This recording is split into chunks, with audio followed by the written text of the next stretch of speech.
Sziasztok! Szeretettel köszöntelek titeket újra. A mai videó egy nagyon rendhagyó videó lesz, ugyanis egy home tour videót fogtok látni. Nagyon sokan kértétek Instán, hogy mutassam be az új otthonomat, miután posztoltam egy-két képet, úgyhogy arra gondoltam, hogy eleget teszek ennek a kérésnek, és körbevezetlek titeket. Ha van kedvetek, tartsatok velem!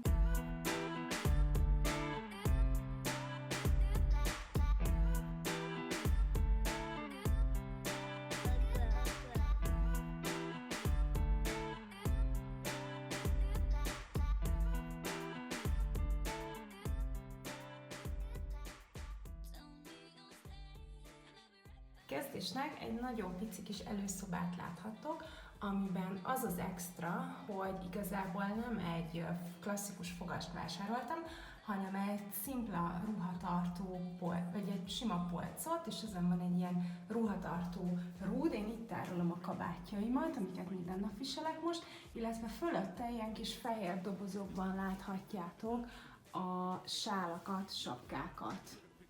Aztán itt láthattok egy kis cipőtartó szekrényt és néhány cipőt, amit mostanában tényleg nagyon gyakran használok. Nekem nagyon fontos, hogy egy polcos cipőtartó szekrény legyen, mindig ezt szerettem, és mindig szeretem megtakarítani és berakni a szekrénybe a cipőimet, nem szeretem, ha nagyon sok cipő van elő. Ezt követően érkezünk be a nappali részre. Itt található egy kanapé, ilyen kis puffal, illetve a TV tartó szekrény, és innen nyílik a konyha, illetve az étkező, és ez így egyben egy nagy közös tér. Arra gondoltam, hogy picit közelebb megyek, és akkor megmutatom nektek így innen, ebből a szögből az egészet. Szerintem innen a legátláthatóbb. Az egyik kedvenc részem az étkező, azért szeretem nagyon, mert igazából ez volt az első alkalom, hogy tulajdonképpen senki nem szólt bele abba, hogy mit és hogyan alakítsak ki, és bármit választhattam, ami nekem tetszik, éppen ezért én ezeket a nagyon-nagyon finom nőies székeket választottam. Ezek ilyen bézses árnyalatú székek, a Jyskben vásároltam őket nemrég, és ezzel a fehér asztallal szerintem remekül mutatnak. Az étkező asztal mögé egy tükröt is elhelyeztem. Én nagyon szeretem a tükröket, szerintem nagyítják a teret, gyönyörűen mutatnak, és pont olyan magasságban raktuk fel, hogy mind a két csillár, ha megnézitek, ez két nagyon egyforma csillár egyébként, az egyik kisebb, ami itt az asztal fölött van, gyönyörűen visszatükröződjön benne, láthatjátok. A tükör egyébként egy nagyon-nagyon régi otthoni tükör, amit ezüstfestékkel én fújtam ezüstre, mert egy ilyen elsárgult, nagyon csúnya tükör volt egyébként. Az asztalon egy kis karácsonyi dekorációt láthattok, igazából mindenhol ez ezüst dominál, illetve egy nagyon picit ez a pezsgősebb árnyalat. Az adventi koszorút én magam készítettem, illetve szintén a Jyskből vannak itt még kis apróságok. Van egy ilyen nagyon aranyos kis tükrös doboz, ami azért nagyon szuper, mert elnyel minden apróságot. Én a rágótól az SD kártyán át mindent ide bedobálva használok, illetve tárolok, illetve ilyen kis ezüst gyertyatartók vannak, szerintem szuper cukik. A másik oldalon, még szintén az étkezőben található egy könyvesszekrény, ami eredetileg egy tálaló szekrény lenne, viszont én könyveket tálalok, ugyanis nagyon-nagyon szeretek olvasni, és az abszolút kedvenceim láthatóak itt ezen a tükrös, illetve üveges részen. A többi része pedig, ahogy láthatjátok, fehér. Én nagyon szeretek mindent elpakolni és rendet tartani, és nem szeretem, hogyha bármi is elő van, éppen ezért ez nagyon praktikus, ugyanis elrejt egy csomó mindent. Fölötte pedig láthatjátok azokat a képeket, amikről majd később mindenképpen mesélni fogok, illetve azokból kettőt, illetve itt egy kis illatfelhő van, nagyon kár, hogy nem érzitek az illatokat. Ez az ezüsttálca nagy szerelmem volt, szintén a Jyskben kapható, szerintem nagyon passzol a lakáshoz, és mindenféle gyertyácskákat tárolok most benne, amelyek közül kedvencem ez a Breeze, azt hiszem makadámdiós illat, ebből nagyon sokat vásároltam most, és nagyon szeretem, meg hát a kedvenc diótörőm is itt magaslik. Ezt követően jön a nappali rész, ahol egy picit hátrébb megyek, hogy meg tudjam nektek így egyben mutatni, meg próbálok így fókuszálni, talán szebb. Szóval a nappali részben továbbra is ez a bézses fehér hangulat uralkodik. Igazából teljesen egyszerű IKEA-s tévéállványt kreáltam. Tudniillik, nagyon sok pakolóhelyre volt szükségem, nincs beépített szekrény, és elég kicsi ez a lakás, úgyhogy ezekben a fiókokban itt a tévé alatt tárolom a törölközőket, ágyneműket, kötött pulcsikat, minden olyat, ami így összehajtható anélkül, hogy koszos lenne. Itt mellette van az a tükör, amit selfie tükörnek hívok, itt szoktam ugyebár fotókat készíteni, és kifejezetten olyan magasságban lett egyébként felrakva ez a tükör, amin nagyon sokat problémáztak, amikor felrakták, hogy jól lehessen selfizni, akár ülve is, ez nagyon vicces, de tényleg így van. Illetve egy gyertyatartó, és itt a kanapé, ahol igazából a legtöbb időt töltöm. A kanapé kiválasztásánál, illetve van hozzá egy ilyen kis pakolható puff egyébként, a kanapé kiválasztásánál, ami nekem nagyon fontos szempont volt, hogy mosható legyen a húzat, ugyanis van egy kutyám, meg egyébként én mindig kiborítom a kávét, amikor dolgozom, illetve, hogy alapvetően egy jó árértékarányú darab legyen. Ez az egyik legolcsóbb kanapé volt, ami szerintem jól is néz ki. Az IKEA-ban vásároltam, sajnos nem ágyazható, de egyébként nagyon kényelmes. Aztán itt láthatjátok a függönydrapéria.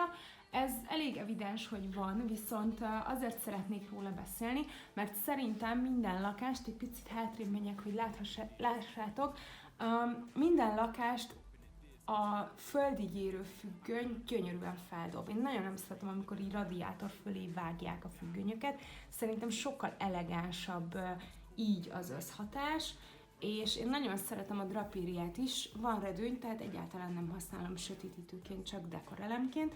És ami ilyen extra fun fact, hogy lehet kapni, tudjátok, ilyen stoppontokat, amit a karnisra rögzítve meg tudjátok állítani, hogy ne csúszson arrébb a függöny, és én pontosan lemérem mindig, hogy az egyik oldalon és a másik oldalon is hány méter, hány centi a drapéria, és szimmetrikusan állítom be ilyen kis stopponttal, úgyhogy erre is igyekszem figyelni, kicsit beteges.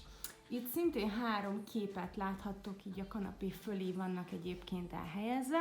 Ezeknek a képeknek az a sajátossága, hogy egyfajta inspirációforrásként szolgálnak, ugyanis a lakásban összesen 9 darab ilyen képkeretbe rejtett kép van elhelyezve, és ezek mind-mind egy olyan úti célt tartalmaznak, amit így a közeljövőben szeretnék meglátogatni. Ezeket itt megmutatom nektek gyorsan. Itt az első az visszatükröződik a plexi sajnos, Santorini, Görögországban.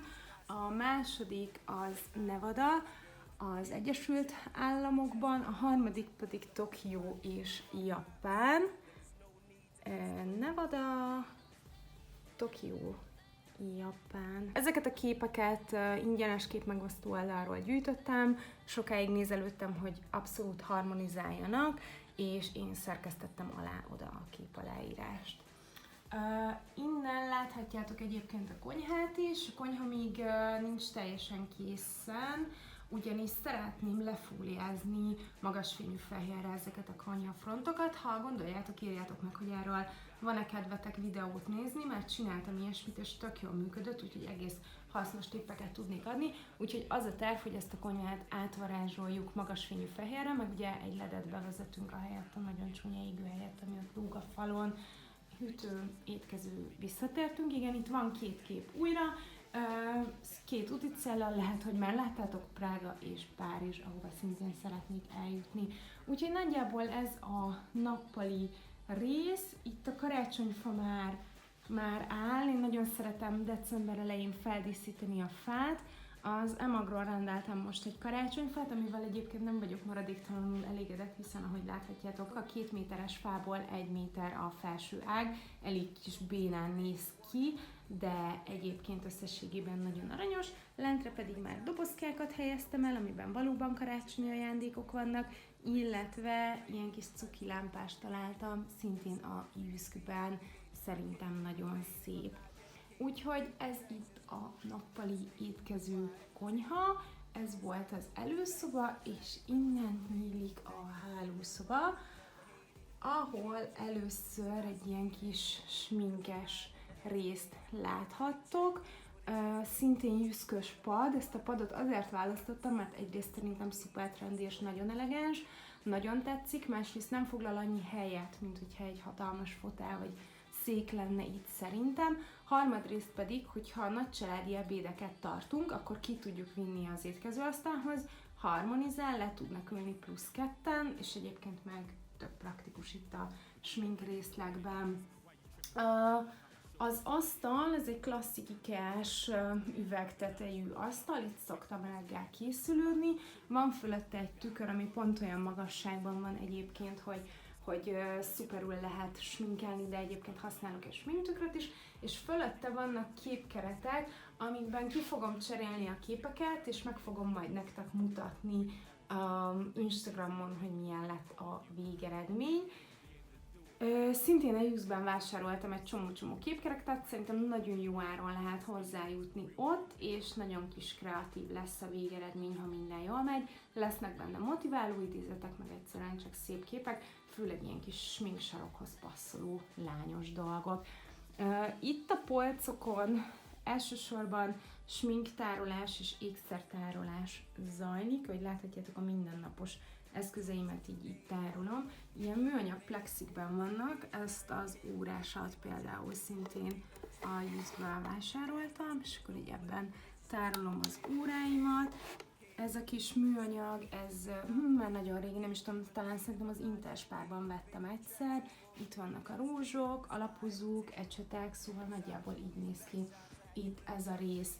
Egyetlen egy szekrényem van, ez a nem túl nagy kikás fehér szekrény, ebben tárolom a ruháimat, ezt meg tudom nektek egyébként mutatni, mert nagyon sokan kérdezitek. Úgy néz ki a dolog, hogy én szín szerint tárolom a ruháimat mindig, az egyik oldalon a meleg színeket, a másik oldalon a hideg színeket, mindkettő akasztós, minden ruhát, amit csak lehet válfent tárolok, és itt fent vannak a táskáim szépen, többnyire dobozokban egyébként, oldalon pedig a hideg színeket láthatjátok. Nekem egyetlen egy szabályom van, hogy van egy fix számú válfám, nem tudom pontosan, hogy mennyi, ennyi ruhám lehet. Hogyha már úgy jön egy új ruhám, vagy vásárolok egy új ruhát, hogy nincs neki megfelelő válfa, akkor csak akkor kerülhet be a ruhatáramba, hogyha eladok valami másikat. Én ezzel tartom így egyensúlyban a ruha mennyiségemet, és ahogy láthatjátok, olyan brutál sok ruhám nincs is,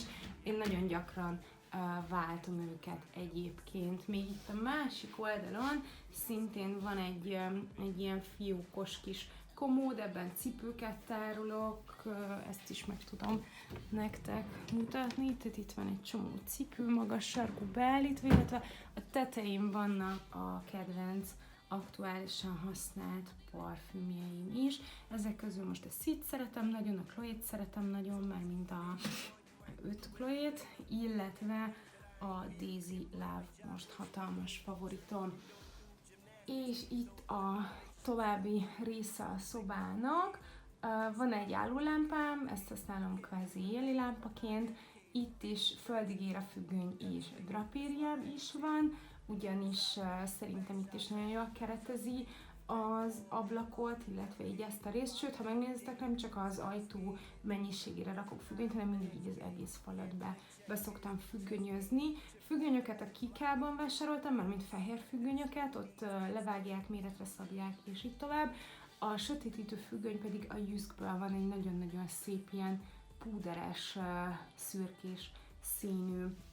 És itt alszom én, itt az ágyam, nekem mindig fontos volt, hogy hatalmas legyen, ez egy 180x2 méteres ágy, éppen hogy befért ide, fölötte a már megszokott úti célokkal ezútt a fehér ikás ribba képkeretek, az ágy maga a Kikából van, de már nagyon régi, és szerintem tök jól passzol ez a, nem tudom, hogy hívják, de ilyen benyomott gombos ágytámla, a kis jüszkös padommal, illetve mint minden nő, szeretem én is, hopp, egy Milli.